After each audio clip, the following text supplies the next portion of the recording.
हर रोज एक नई कहानी देखने के लिए चैनल को सब्सक्राइब करें और बेल आइकन को दबाना ना भूलें।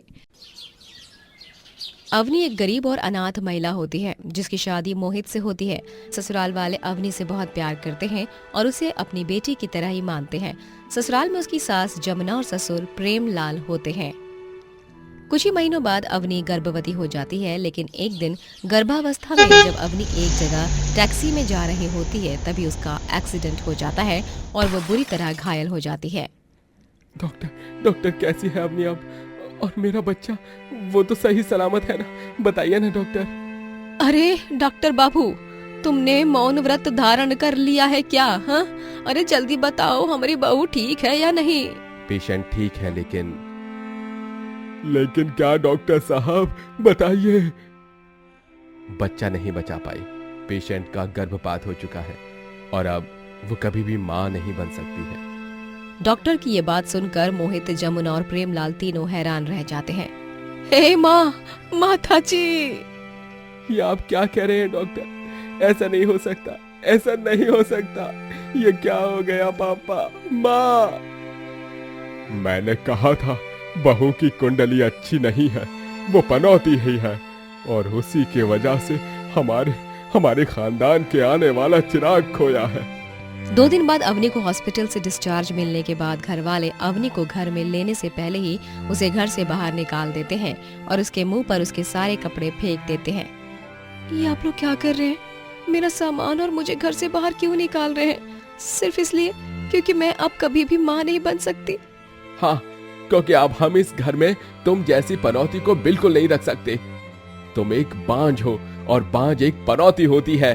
अवनी, आज से हम तुमसे सारे रिश्ते नाते तोड़ते हैं। आइंदा फिर कभी हमें अपनी ये घटिया और मनहूसियत भरी शक्ल मत दिखाना तुम। लेकिन मेरी बात तो सुनिए।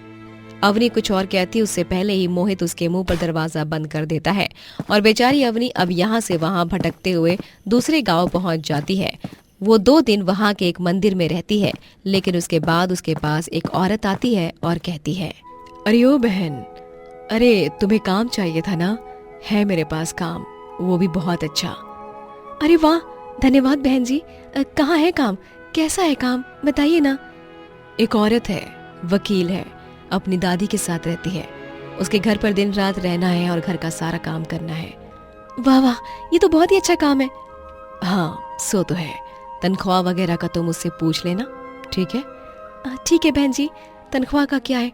मुझे 24 घंटे रहने के लिए छत भी मिल गई है और काम भी मिल गया। मुझे अगर उन्होंने तनख्वाह नहीं भी दी तो भी कोई शिकवा नहीं।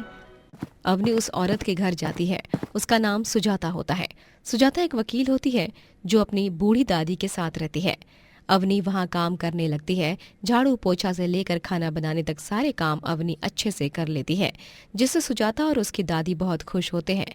अवनी सुजाता और दादी को अपनी पूरी कहानी बताती है, कैसे उसके बांझ होने के बाद उसके पति और सास ससुर ने उसे घर से बाहर निकाल दिया। तभी एक वकील होने के नाते मैं यही कहूंगी कि तुम्हारे पति और सास ससुर ने तुम्हारे साथ बहुत गलत किया है अवनी। खैर, तुम्हें बस अब अपने अतीत के पन्नों को फाड़ कर फेंक देना है और जिंदगी की किताब में नए पन्नों के साथ नई शुरुआत करनी है। हाँ दादी, आप सही कह रही हो। मैं अब बस आगे बढ़ना चाहती हूँ और जीवन में कुछ करना चाहती हूँ। अवनी एक दिन सुजाता और दादी को अपने हाथों की स्पेशल दही पूड़ी बनाकर खिलाती है और उन्हें वो दही पूड़ी इतनी पसंद आती है कि वो दोनों 2 प्लेट एक झटके में खत्म कर देते हैं। अवनी, ये दही पूड़ी एकदम माइंड ब्लोइंग है। क्या सॉलिड बनाई है तुमने। हाँ अवनी बिटिया, एकदम सही बनी है। बाहर से कुरकुरी और अंदर से नरम, मजा ही आ गया। धन्यवाद सुजाता जी। धन्यवाद दादी। अवनी, क्यों ना तुम अपना खुद का एक दही पूड़ी ठेला खोल लो। दही पूड़ी ठेला? हाँ हाँ, दही पूड़ी ठेला। उस ठेले के जरिए तुम ढेरों पैसे कमा सकती हो, क्योंकि तुम्हारे हाथों की दही पूड़ी को मतलब खास है। ये कोई मामूली नहीं है, समझी? कोई ऐसी मामूली दही पूड़ी नहीं है। ये जादुई दही पूड़ी है और इनका स्वाद ही एकदम निराला है। सबको खूब पसंद आएगी तुम्हारी ये स्पेशल दही पूड़ी। अवनी बिटिया, सुजाता का सुझाव एकदम मस्त है। तुझे ये करना चाहिए। पैसों की चिंता तुम मत करना, मैं हूं ना, तुम्हारी बड़ी बहन। ठीक है सुजाता दीदी, आप सच में बहुत अच्छी हो। सुजाता अवनी को पैसों की मदद करती है और अवनी अपना दही पूड़ी का ठेला लगाती है और वो दही पूड़ी बेचने लगती है। खट्टी मीठी मसालेदार दही पूड़ी, आइए आइए दही पूड़ी खाइए, एकदम स्वादिष्ट और मज़ेदार, एक बार खाएंगे तो बार बार आएंगे। दही पूड़ी दही पूड़ी। अवनी के दही पूड़ी ठेले पर थोड़ी देर में ढेर सारे लोग आने लगते हैं और वो इस बात से बहुत खुश हो जाती है। हा भाई वाह, मजा ही आ गया जी इस दही पूरी को खाकर। एकदम मस्त बनी है जी, मुझे तो और एक प्लेट खानी है। और मुझे तो और 2 प्लेट खानी है। जिंदगी में पहली बार इतनी मजेदार और बेहतरीन दही पूरी खाने को मिल रही है। मन तो कर रहा है खाते ही जाऊं और रखूं ही नहीं। धन्यवाद भाई साहब, ये लीजिए आप दोनों की दही पूड़ी। अवनी का दही पूड़ी ठेला थोड़े ही दिनों में तेज़ी से चल पड़ता है। सुबह से लेकर रात तक 1 मिनट भी ऐसा नहीं होता है जब अवनी के ठेले पर ग्राहक नहीं होते। इन सब में सुजाता और दादी दोनों अवनी का भरपूर साथ देते हैं। वो उसे हर रोज़ और अच्छा काम करने के लिए प्रोत्साहित करते हैं। लेकिन अवनी के दही पूड़ी ठेले से मोहल्ले की रूबी पानी पूरी वाली के पास ग्राहक आना कम हो जाते हैं, जिस कारण रूबी का माथा गर्म हो जाता है। इस अवनी की बच्ची के कारण ही मेरे ठेले पर कोई नहीं आ रहा है। अब तू देख अवनी, कैसे मैं तेरा जीना दुश्वार करती हूँ और तुझे हवालात की हवा खाने भेजती हूँ। बस एक बार तू यहाँ से चली जाए तो फिर मेरा रास्ता साफ हो जाएगा और फिर सभी मोहल्ले के वासियों को घूम फिर कर मेरे ठेले पर ही पानी पूरी खाना आना पड़ेगा। रूबी रात में चुपके से अवनी के दही पूड़ी बनाने के सामान में एक ऐसी दवाई मिला देती है जिससे लोगों की जान खतरे में जा सकती है। अगले दिन अवनी उसी जानलेवा मिलावट वाले सामान से दही पूड़ी बनाकर बेचती है और 2 से 3 दिन बाद जिन लोगों ने अवनी के ठेले की दही पूड़ी खाई होती है वो सब गंभीर रूप से बीमार पड़ जाते हैं और फूड इंस्पेक्टर अवनी को जेल में कैद कर लेते हैं। लेकिन तभी उससे मिलने सुजाता आती है। सुजाता दीदी, दीदी मुझे इस जेल से बाहर निकालो। मैंने कोई मिलावट नहीं की थी, जरूर ये किसी की साजिश है। तुम रो मत अवनी, मैं तुम्हें कुछ नहीं होने दूंगी और मैं तुम्हें बेगुनाह साबित करके रहूंगी, ये मेरा तुमसे वादा है। सुजाता का पहला शक सीधा रूबी पर ही जाता है, क्योंकि उस मोहल्ले में अगर कोई अवनी के ठेले का दुश्मन हो सकता है तो वो व्यक्ति भी दही पूड़ी या पानी पूरी बेचता होगा। सुजाता दिन दहाड़े रूबी को घर पर पुलिस को लेकर जाती है और वहां पर वही दवाई मिलती है जिससे लोग बीमार पड़ते हैं और आखिर में सुजाता कोर्ट की हियरिंग में अवनी को बेगुनाह और रूबी को गुनहगार साबित कर ही देती है और फिर अवनी अपने दही पूड़ी के कई सारे आउटलेट्स खोलती है और खूब तरक्की करती है। त्रिशा की शादी एक बड़ी फैमिली वाले लड़के से होती है जिसका नाम अभिषेक होता है। त्रिशा के ससुराल में उसकी जेठानी परागी, जेठ धवल, ननद विद्या, उन दोनों का एक छोटा बेटा नकुल, सास गोदावरी, ससुर प्यारेलाल, दादी सास सरोज और दादा ससुर उत्तम चंद होते हैं। त्रिशा जब अपने ससुराल में आती है तभी वो मन ही मन कहती है, इस फैमिली को तो मैं ही अपनी काबू में रखूंगी। लेकिन जब वो अपनी जेठानी परागी को देखती है तभी उसके सारे सपने उससे बिखरते हुए नजर आते हैं, क्योंकि ससुराल में हर कोई परागी के ही गुणगान गा रहा होता है। परागी ऑफिस में काम करने भी जाया करती और साथ ही वो अपनी इतनी बड़ी फैमिली को भी संभालती। नकुल बेटा, ये लो तुम्हारा टिफिन और ये तुम्हारा बैग, यहीं बैठो 5 मिनट, मैं स्कूल बस आती होगी। माँ जी ये आपका माला, पापा जी ये आपका इकोनॉमिक टाइम्स वाला अखबार, दादाजी आप दोनों की दवाइयाँ, और ये लो विद्या तुम्हारी cold coffee with less sugar. Dhaval, Abhishek आप दोनों के टिफिन भी रेडी हैं। सच में गोदावरी, परागी बहू का कोई जवाब नहीं। इस जैसी बहू तो दुनिया भर में नहीं मिलेगी। ये बात तो आपने बिल्कुल सही कही माँ जी। परागी भाभी इज द बेस्ट। खाना बनाने से लेकर एक सुपर प्रेजेंटेशन तक हर काम में she is the best. Trisha भाभी, मैं तो कहती हूँ कि आप भी से ना अभी से परागी भाभी से क्लासेस लेना शुरू कर दो, वरना आपका पत्ता तो कट हो जाएगा। हाँ कैसी बात करती है तू विद्या। प्रगति बहू, ये लो, ये तुम्हारी तिजोरी की चाबी है, तुम अपने पास ही रखना इसे।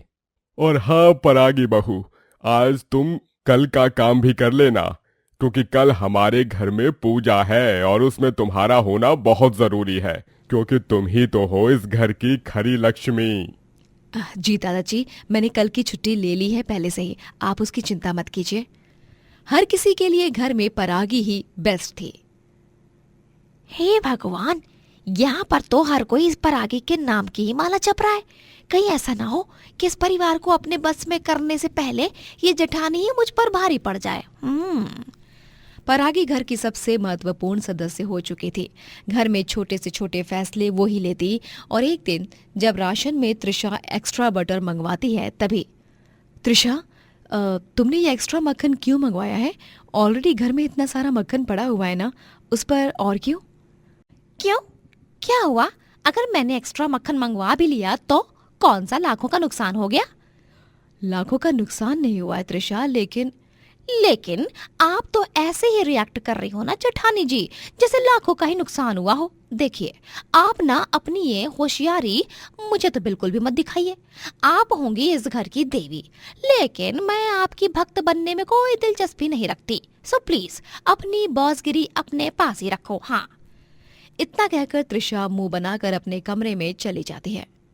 अरे त्रिशा, अरे मेरी बात तो सुनो त्रिशा, बहुत बदतमीज है ये छोटी बहू।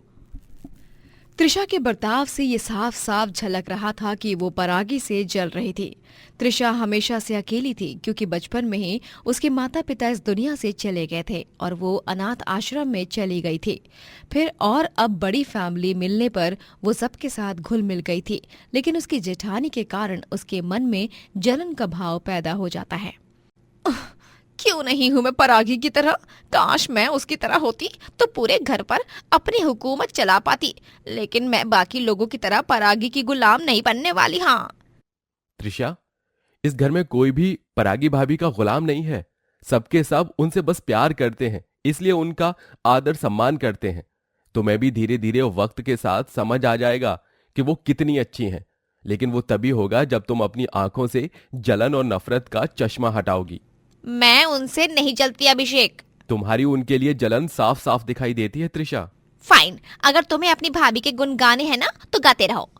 त्रिशा रूठ कर बैठ जाती है और फिर रात में अभिषेक उसकी फेवरेट वनीला आइसक्रीम लाता है और उसे मनाता है। त्रिशा अब आए दिन यूं ही छोटी से छोटी बातों पर अपनी जेठानी से लड़ने लगती है और बेचारी परागी उसे कुछ भी नहीं कहती। एक दिन मसाले पीसते समय त्रिशा के हाथ छिल जाते हैं। तभी ये लो त्रिशा, ये क्रीम लगा लो अपने हाथों पर, इससे तुम्हें आराम मिलेगा और जलन कम होगी। अरे नहीं चाहिए मुझे आपकी ये क्रीम। हाँ, हर वक्त बस कुछ अच्छा काम करके आपको महान बनना होता है। अरे बंद करो अपने ये महान बनने का ढोंग। कब तक यूं ही सबकी आंखों में धूल झोंकती रहोगी आप? कब तक यूं ही अच्छे बनने का ड्रामा करती रहोगी आप? हाँ छोटी बहू, अपनी हद में रहकर बात करो। तुम भूलो मत कि परागी तुम्हारी जेठानी है। और नहीं तो क्या, जिस दिन से आई है बस रोज झगड़े करती रहती है। अरे तू तो बहू कहलाने के लायक भी नहीं है त्रिशा। त्रिशा, हमें लगा था कि तुम एक अच्छी बहू बनोगी, लेकिन नहीं, तुमने तो शादी के बाद के 1 महीने में ही अपना असली रंग दिखा दिया। अरे एक बहू अपने परिवार को नहीं संभाल सकती तो वो कुछ नहीं कर सकती, क्योंकि तुम तो यहाँ परिवार में शांति बनाए रखने की जगह हर रोज अशांति फैलाती रहती हो। एक के बाद एक सबके ताने सुनकर त्रिशा गुस्से से आग बबूला हो जाती है। ठीक है, मेरे कारण इस घर में अशांति फैल रही है तो मैं इस घर में नहीं रहूंगी। हमें बंटवारा करना है। मैं और अभिषेक अब से अलग रहेंगे। क्या? ये तुम क्या कह रही हो त्रिशा? हाँ, जो भी कह रही हूँ बिल्कुल सही कह रही हूँ अभिषेक। अगर तुम्हें मेरे साथ अलग नहीं होना तो तुम्हें मुझसे हमेशा हमेशा के लिए दूर होना होगा, यानी भूलना होगा मुझे। हाँ। सभी त्रिशा के इस फैसले से इनकार करते हैं, लेकिन त्रिशा अंत में बंटवारा करके ही मानती है और वो और अभिषेक दोनों घर छोड़कर अलग रहने लगते हैं। अलग रहते हुए पहले कुछ दिनों तक तो त्रिशा रह लेती है, लेकिन कुछ दिनों बाद उसे अकेलेपन में घुटन होने लगती है। मुझे बहुत घुटन सी हो रही है अभिषेक।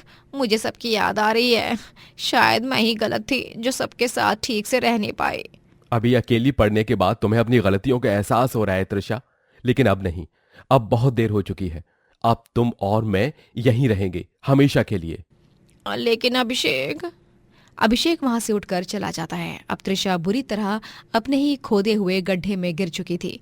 देर से ही सही उसे अपने परिवार की अहमियत समझ आ चुकी थी। बचपन से ही मैं अनाथ थी, जिस कारण मैंने कभी परिवार का प्यार नहीं पाया, लेकिन जब पाया तो उसकी कदर नहीं की। शायद यही मेरी सजा है और मैं अपनी इस सजा को स्वीकार करती हूँ। त्रिशा रो रही होती है कि तभी वहां पर उसके ससुराल के सभी सदस्य आ जाते हैं। बस त्रिशा, अब रोना बंद, बस बस। जेठानी जी, तुझे क्या लगा तू चली गई तो हम तुझे फिर से लेने नहीं आएंगे क्या? तुमसे जो भूल हुई वो जाने अनजाने में हुई। लेकिन उससे भी अच्छी बात तो ये है कि तुम्हें अपने परिवार की अहमियत समझ आ गई।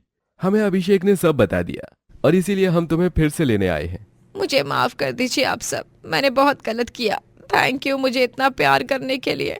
मैं दुनिया की सबसे भाग्यवान लड़की हूँ जिसे इतनी अच्छी जेठानी और इतनी बड़ी प्यार करने वाली जॉइंट फैमिली मिली है। उस दिन के बाद त्रिशा और अभिषेक फिर से अपने घर चले जाते हैं और पूरा परिवार अब खुशी खुशी साथ रहने लगता है। दोस्तों, अगर आपको ये कहानी पसंद आई तो लाइक करें, शेयर करें और कमेंट करके बताएं कि कहानी में आपको सबसे अच्छा क्या लगा।